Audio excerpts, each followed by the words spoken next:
Qu'est-ce que c'est que cette perversité? Qu'est-ce que c'est que cette stratégie de manipulation de masse? Qu'est-ce que c'est que cette stratégie d'endoctriner les esprits par la confusion et le manque de professionnalisme? Qu'est-ce que c'est que ces rumeurs, cette propagande contre un innocent? Bonjour à tous, je suis Oumar Gabi, citoyen de la Guinée-Conakry. L'objectif de cette vidéo, c'est d'attirer l'attention de toutes les autorités, à tous les niveaux, du mauvais agissement de certains fonctionnaires guinéens, de certains cadres guinéens, de certains diplomates guinéens, qui font de leur méchanceté, de leur irresponsabilité, de leur égoïsme, une décision d'État.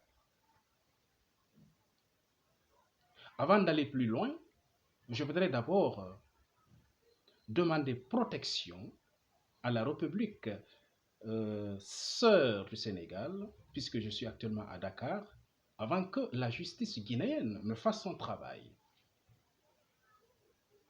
La République de Guinée a besoin de produire beaucoup de biens et de services et exporter pour s'enrichir, mais elle n'a pas besoin de fabriquer des attaques mystiques et exporter pour assassiner ses fils à l'étranger, dans le but de couvrir une injustice, dans le but de couvrir une injustice. Je suis dépassé par cette absurde inhumanité cruelle de ces fils indignes de la Guinée, je répète encore, qui font de leur forfaiture, de leur irresponsabilité, une décision d'État. Je voudrais d'abord m'adresser à mon président.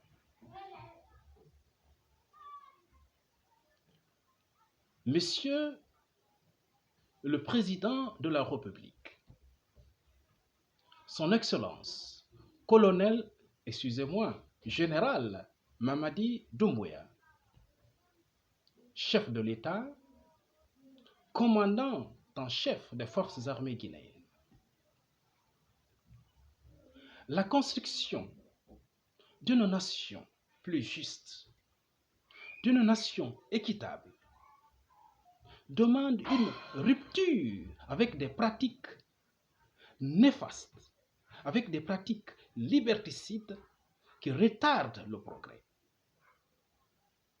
L'irresponsabilité nous a conduits à une crise éthique, politique, économique et sociale.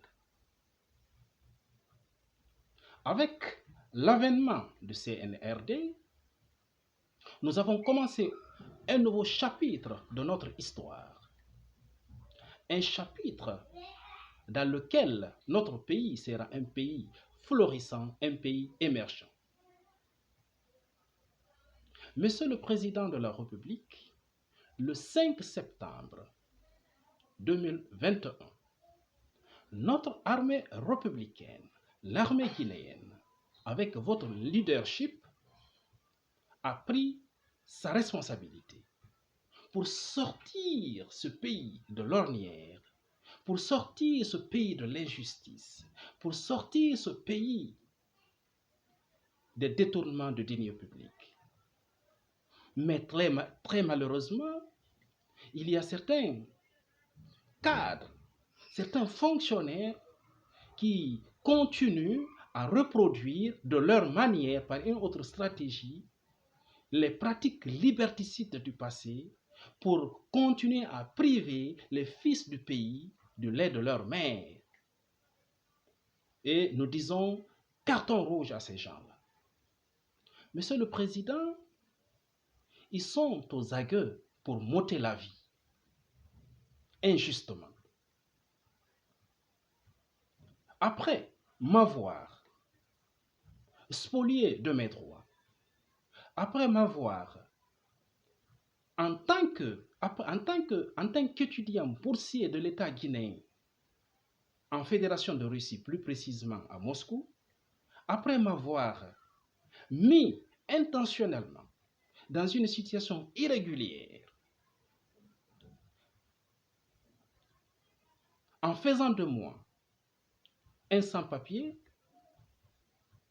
après, dans un froid glacial, en plein hiver, et m'abandonner à mon propre sort,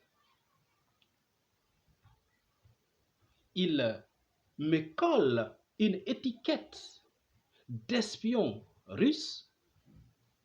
Il me colle une étiquette, soi-disant que je travaille pour le service de renseignement russe, puis se cache derrière un pouvoir qui fait taire et qui fait peur pour compromettre ma sécurité, pour compromettre ma santé, pour compromettre mes relations sociales, pour compromettre ma moralité, pour faire de moi un être à pourchasser et à abattre au nom de l'État. Cette faillite morale est devenue la plus sérieuse des menaces pour notre survie individuelle et collective dans notre pays et à l'étranger. Monsieur le Président, je suis diplômé d'un master en économie que j'ai obtenu à Moscou, Fédération de Russie, à l'université russe d'économie appelée Plekhanov. Voilà mes diplômes. Voilà mon diplôme. Voilà. Voilà. Voilà. Voilà. La légalisation de l'ambassade de Guinée à Moscou. Voilà. Le ministère des Affaires étrangères russe. Voilà. Voilà. Voilà quelques photos lors de la cérémonie de remise de diplôme. Voilà. Voilà. Voilà. Voilà.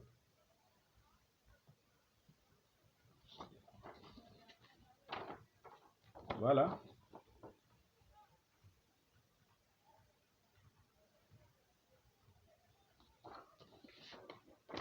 Voilà.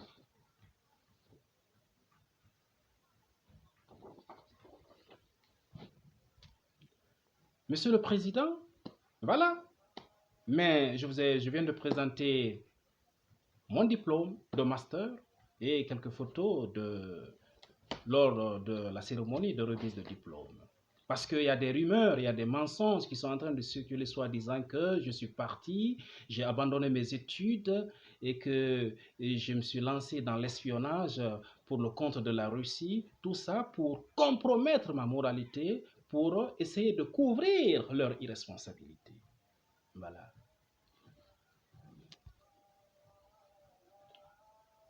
Pour la petite histoire, après ma soutenance, après la cérémonie de remise des diplômes, j'ai bénéficié d'une bourse que m'a octroyée l'université. Donc, on m'a donné une admission. On m'a dit que si toutefois je voulais poursuivre mes études, on m'a donné l'admission et on m'a demandé de déposer ça à mon ambassade parce que je suis sous la couverture de l'ambassade. Il faut que l'ambassade donne son accord. Voilà l'admission. J'ai une copie de l'admission ici. Voilà. Voilà la copie de l'admission que l'université m'a donnée. C'est en russe. Voilà la copie. Voilà. Et j'ai déposé cette admission au niveau de M. Alassori Sankon. Et quand j'ai déposé l'admission, il m'a fait savoir que les étudiants en Fédération de Russie et en Ukraine, parce que c'est notre ambassade qui couvre l'Ukraine, n'ont plus la possibilité de poursuivre des études après le master, de poursuivre les études en master et en doctorat. Alors, j'étais dépassé que, que ces bourses maintenant sont réservées aux chercheurs guinéens, aux enseignants guinéens. J'étais dépassé. Alors, puisque mon visa devrait expirer, voilà, j'ai la date, devrait expirer le 31, puisque mon visa, excusez-moi, puisque mon visa devrait expirer le 31 août 2015, alors j'ai fait une demande en tant que boursier d'État, j'ai fait une demande d'obtention de mon billet d'entrée définitif en République de Guinée. J'ai le droit de poursuivre mes études, mais ils ont bloqué. Je dis, bon, maintenant, donnez-moi mon billet d'avion, puisque je suis boursier d'État, donnez-moi mon billet, je vais rentrer. Monsieur Alassori Sanko me répond qu'il n'y a pas de billet disponible et que si je veux rentrer en Guinée, je peux contacter mes parents, comme ça, arrivé à Conakry, l'Office national des bourses extérieures va me rembourser. Donc, moi, mon visa devrait expirer le 31 août. Donc, moi, je leur ai demandé, bon, avant l'expiration de mon billet, de mon visa, d'essayer de prolonger pour ne pas que je tombe dans une situation irrégulière. Il a dit que, bon, il n'y a pas de possibilité. J'ai dit, mais c'est pas possible. Il y a l'opportunité qui est là. Il suffit que vous acceptiez la proposition de l'université. On m'a donné la chance de poursuivre. Il suffit que vous donnez votre accord. Vous avez refusé. Alors, donnez-moi mon billet, je vais rentrer chez moi.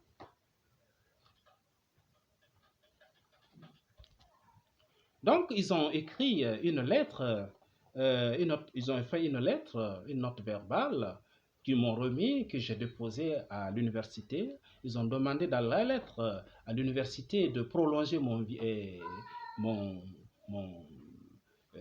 visa, que je suis à l'attente de mon billet d'avion pour rentrer au pays. Donc, pour la première fois, on a prolongé mon visa. Ils ont demandé un mois. Donc, le mois